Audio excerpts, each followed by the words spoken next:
What gets measured gets managed. Think about that. You do that in several aspects of your life, in your finances, with your budgeting, or at work. Maybe you're tracking KPIs. Well, whatever you're tracking gets managed. It changes. No more is that more evident in our training than, believe it or not, with our jump training. We're continuing our series on the best exercises for athletes and our plyometrics by going deeper into jump training and talking about the jumps that we measure and why today on the Personal Edge Fitness Podcast.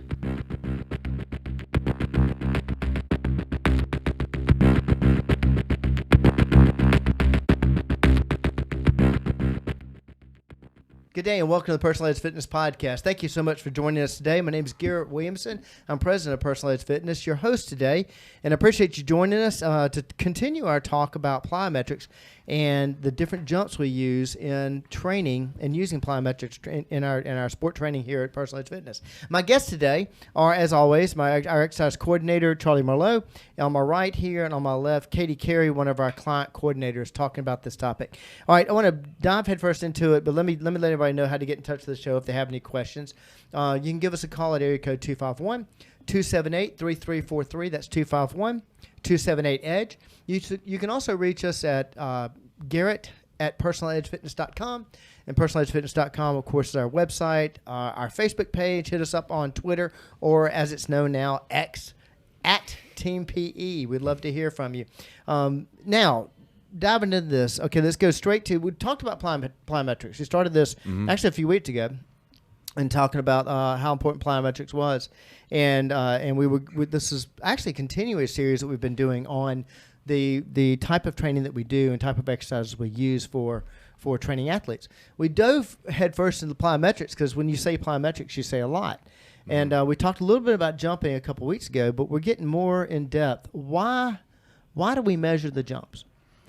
Yeah, so like you already said, we already gave a baseline idea of what plyometrics is, and then some example exercises for that. But really and truly, why do we test and track jumps? The reason behind what I always say is what gets measured gets managed. Absolutely. And the idea, it's like, all right, if you're tracking something, if you're trying to lose weight, if you're not measuring that, then you're not going to manage it. And it goes the same thing with your finances, all aspects of life. Whatever gets measured gets managed. And so for us, as we're dealing with an athlete's program, if we're just blindly plugging and playing exercises and there's no method to the madness of what we're doing, then how do we really know if the athlete's making any improvements, right? And so I think that's something that we do very well at Personal Edge, and catering and individualizing programs for our athletes is using this jump tracking method, because it helps us be able to individualize the program, be able to modify which direction we want to go with the program depending on that specific athlete's goals. Well, you also do that with our general clientele. As far as we do a little bit of that. Think about when you're doing plyo box jumps with one of our clients. I want to mention his names, but I won't mention his name. But one of our clients, and tracking there. I mean, the difference it makes in their program. Right, of course. They typically will care if we go from a 12-inch box to an 8-inch box to a 24-inch box to make sense. But it's a little more technical in the plyometric training for sport and jump training there. Now, Katie, with your background with basketball at SUNY, this is something that y'all used a lot. Right, we definitely did. I was just telling Charlie a little bit before this, we used to have these awesome 5 a.m. workouts where we would just work on our plyometrics. We did a bunch of different conditioning drills, a bunch of different speed, agility, and jump testing at 5 a.m. It was awful. I was about to stop you and say that, it's a truly a sick individual that says it was a fun 5 a.m. workout. So, I mean, even as trainers, we know that takes you a little bit off there. But yeah, that's something y'all did measure and you did track. Right. So we would work on it in the morning, and then we had a weight room session later that afternoon where we would actually go in and measure that kind of stuff. So we had a jump mat. And when you jumped off of it to measure your vertical, it used a timing-based system to tell you how much your vertical was. Right. And then we recorded that, and like Charlie's doing our tracking here for our athletes, it would be put up on the TV. So we were trying wow. to compete not only against our score from last week, but against our teammates. Like, who can jump the highest on the team? I mean, that's a big deal. Like, Oh yeah. Well, like you were saying, what gets measured gets managed. Yep. That's no different than our whiteboard workout here in the leaderboard. Right, We have the exactly, whiteboard workout. That has changed exactly. everything, tracking that. So, right. but it's interesting how it relates to sport. Of course, you're talking a lot about, of course, vertical jumping. I mean, it's basketball. Right. So, and that timer mat, how much time you're away from the mat and land gives you, the higher the number, of course, the higher the jump. So, but that's not the only jumps that we work on here, right?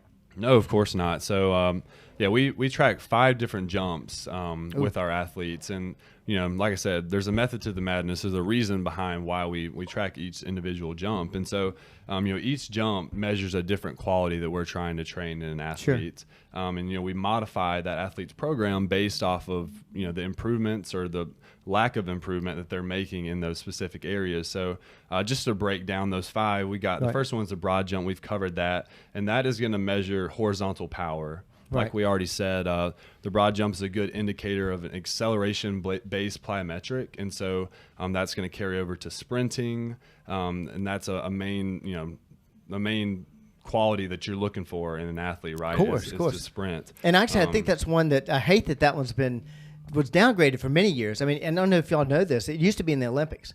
Really? The standing broad jump was in the Olympics. Yeah, it was an Olympic event, and then it just got discounted. And I'm so glad to see it have its resurgence. We realize that we do that too many times. We forget about an exercise or stop using it and go, wait a second.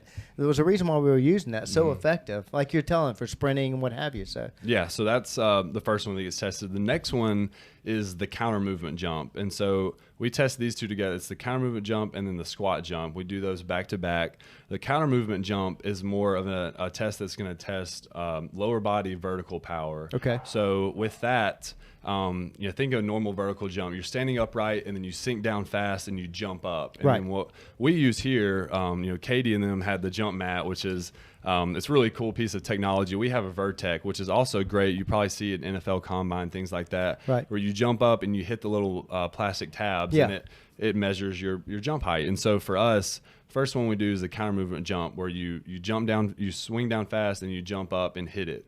And so you have that counter movement where you're using momentum to jump up and hit the plastic tabs. So the next one is the squat jump, where instead of swinging down where you would in the counter movement, you go down to the bottom of a squat and then you jump straight from that bottom position. Okay. So you're taking the momentum out of it. So there is no counter movement.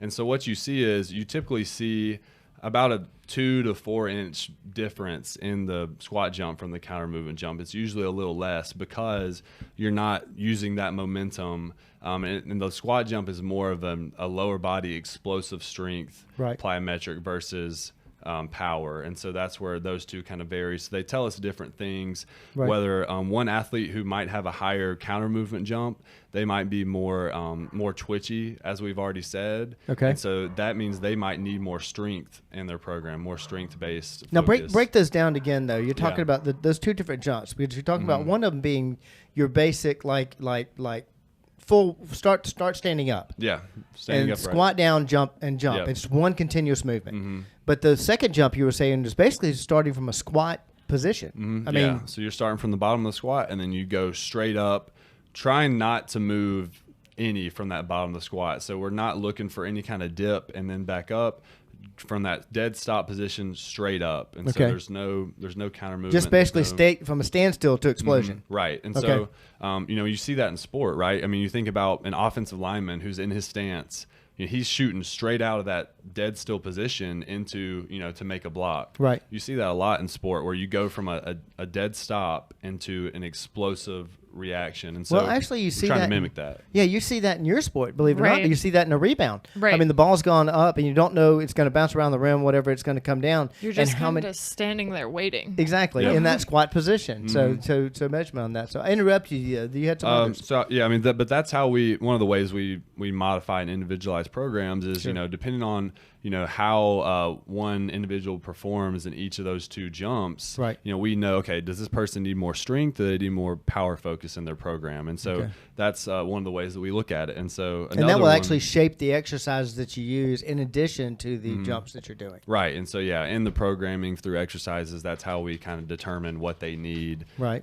for that specific athlete. And so the next one would be a lateral bound. So we talked about lateral movement is very important, and that's going to translate into, okay, how well can this specific athlete change direction? Right. How efficient are they in making a cut? And so that gives us some good insight into, how well can they perform that movement. And the last one is a single leg hop and stick. So it's essentially a single leg broad jump. Right. So you're jumping off of one foot and then you're landing on the same foot. Okay. And this exercise is really cool. Not a lot of people probably do it, but it's good for testing single leg lower body power, obviously. Right. So you're Right. pushing off of one foot, which we know, anytime you're walking, any kind of locomotion is you're spending a lot of time on one foot Right. to the next. And so it's an important thing to test. But also what's interesting, there's a lot of research that shows that jumping off of one foot and landing on the next and be able to stick that landing shows a lot of positive support behind preventing lower body injury, because you're landing on that same foot. There's a lot Ankle of force stability coming and down. whatever. Yeah. Right. Yeah. So the correlation between being able to stick that landing on that one foot and Right. decreasing the likelihood of injury is actually very well. And so that's one reason we jump track it. resembles like a triple jump. Yeah. Right. Yeah. I It's mean, kinda like a basically, triple yeah. jump, So the first movement or so in the triple jump is that way, taking off one, landing the other. And I can see where if you're taking off of one foot and landing on the same foot, the stability that you get there. But I want to go back a little bit to the lateral jumps that you're talking about. That is so valuable to me. My thing is seniors. I love working with seniors, and we don't, they don't do sideways movement. But I can imagine when you were playing how important lateral movement, lateral jumps were. So. Oh my goodness, you have no idea. No, but seriously, you want to talk about ankle injury prevention, lateral bounds were huge for us. I mean, there's so many times in basketball, I mean, all sports really, that you're cutting and changing direction. But with basketball, that's the name of the game. How can you outcut your opponent? So, yeah. There's it so was many huge. times I think about that. I think about that in basketball. I think about it in baseball, and I think about it in soccer. Really, basketball and soccer. And in basketball, I always felt that as far as your 40 speed wasn't half as important as that what I call first step quickness. Right, exactly. And lateral quickness the same way. Soccer. Think about it. If you can tap the ball and move sideways just this much faster than your next person, you're going to stay a step ahead. That's the same thing that you see in your sport. So. Right. And another sport that we don't really think about, it may not be as popular down here, but ice hockey is huge in upstate New York. Ice hockey, field hockey, any of those hockey sports, lateral movements are, again, huge. Look, I'm sure. And I'm sure. we have several lacrosse players that Right. train here, and so being from Mississippi, we didn't have lacrosse. When I came to Mobile and I heard thought, about all these I thought, lacrosse no, wait a players, second. I was thought like, "Where's Mississippi was like the lacrosse mecca. you would think so, right? I mean, we got a ton of lacrosse fans in Mississippi. I wouldn't doubt But it. So, it was super interesting. So I was like, "Wait, you play lacrosse?" And they were like, "Yeah, I mean, we got a team here in Mobile." And I was like, "Oh, wow!" So you know, I had to do some research. Okay, what does a lacrosse player need in their training? And so it was really cool for me, a learning experience, to be able to understand that sport some more. Right. I mean, like Katie said, I mean, lateral cutting, lateral bounds, it definitely pays off because you're doing that all the time in the sport. Right. Yeah. And then, but back to the other one you were talking about. I've seen y'all do those. I've seen y'all do that. I've forgotten what you call it now. The single leg hop. Single leg hop and stick. Yeah. Single leg hop and stick. I've seen you do that out here, and that must perplex some of your athletes the first time you do that. That's got It does. Yeah, they want to land on the other foot. I'm like, no, you got to land on the same foot. And they're like, Right. okay, I got to think about this for a second, Yeah. And And it's the sometimes, stick gets them. yeah. Because I mean, we'll tell them, look, if you don't stick it, you got to jump again because we got to measure from the back of your heel. So if you don't stick it, it doesn't count. And so, we'll end up doing it a couple times just because the first few tries, they're like, all right, you got to give me a second. So. I mean, you think? I know they've got to be thinking you've got a Mary Lou Rett and Nadia Comaneci something or other going on here. So I would guess our pole vaulter, one of our pole vaulters that comes in, that is a tremendous gymnast, probably wouldn't have too much trouble with it. I don't think, no, Yeah. not at all. There's some that are more comfortable with those types of movements than others. They're more used to being able to land on one foot like that. And so, yeah, some of it's a learning curve, but they start to see the carryover, as they get the hang of it, and as they see them progress, month to month, they're like, wow, like I've gained 5 inches on my broad jump or my single leg hop and stick. And, from there, it creates great buy-in, right? Sure. Because you're seeing that results. You're seeing like, oh, wow, like I'm making progress. Right. This is going to carry over into my sport. And so I think that's something that's been really cool for us to be able to show our athletes. It's like, hey, like this is how we're helping you. I want to speak about that motivation in just a second, because that's something we talk about a lot with our parents when they come with their athletes, and that is that we want the buy-in. Mm-hmm. It's fantastic when mom or dad are all psyched up about this, but the athlete has to be psyched about it. And a lot of times, the buy-in that they have is not the same as the parents. Mm-hmm. The end result is the same, but the buy-in is not the same. Right. And so that's hugely important. I want to talk about that in a second, but go to verbally best y'all can. Translate these jumps into sport. We've done it some with the basketball, a little bit of lacrosse, but like that especially that last one, single leg hop and stick. Yeah. Translating it into sport. Mm-hmm. Ready, set, go. Right. You want me to take it or you? You can start, Charlie. Okay. Yeah. So single leg hop and stick. I mean, again, a lot of these are carry over to sprinting, but obviously, I mean, landing on one foot, to the next, and I mean sometimes in sport, you got a movement that you're not prepared for, right? Right. And that's a lot of times where injuries happen, is where you're running and then something comes out of nowhere, whether that be a player or a hockey stick or something, but and hits you, and so you're not prepared for that, and you stumble. You got to be prepared to catch yourself. So I think just in general, like contact prep and getting somebody ready to be able to quickly transition their center mass and land on a foot is crucial and extremely valuable. Yeah. So yeah, I mean, obviously running, sprinting, falling, I think there's a lot of carryover there. Something that came up for me while you were talking about that, though, is tennis. That's a lifetime activity too. So that now we're not just looking at young athletes, we're looking at lifetime. Mm-hmm. Right. But think about tennis all the time. You're constantly changing directions. You don't know where that ball is going, and you're removing that center of mass everywhere. You got to be ready to land on one foot and then rotate your body to hit the ball. Right. So Exactly. Well, think about how much explosion is involved in taking tennis. Oh, Most yeah. people don't think of jumping. Every once in a while, Sports Center ends up with a fantastic top 10 clip of a tennis player jumping up for a shot or something, but it's not that. It's the standstill to explosion. Most Right. people are talking about training in this. And that's a great example in the old adage about you don't play tennis to get in shape. You get in shape to play tennis, and this is why. Also, on that note, pickleball. right, Yep. it's blowing up. It Yeah. is. Yeah. A lot of pickleball players here. Same idea. But I can't think of any sport that we see typically down here. You got your quote unquote big four for that matter. Football, basketball, baseball, soccer, and then lacrosse. All of those translate into these and easily translate into these 5 jobs. So, but what we were talking about a minute ago is that motivation.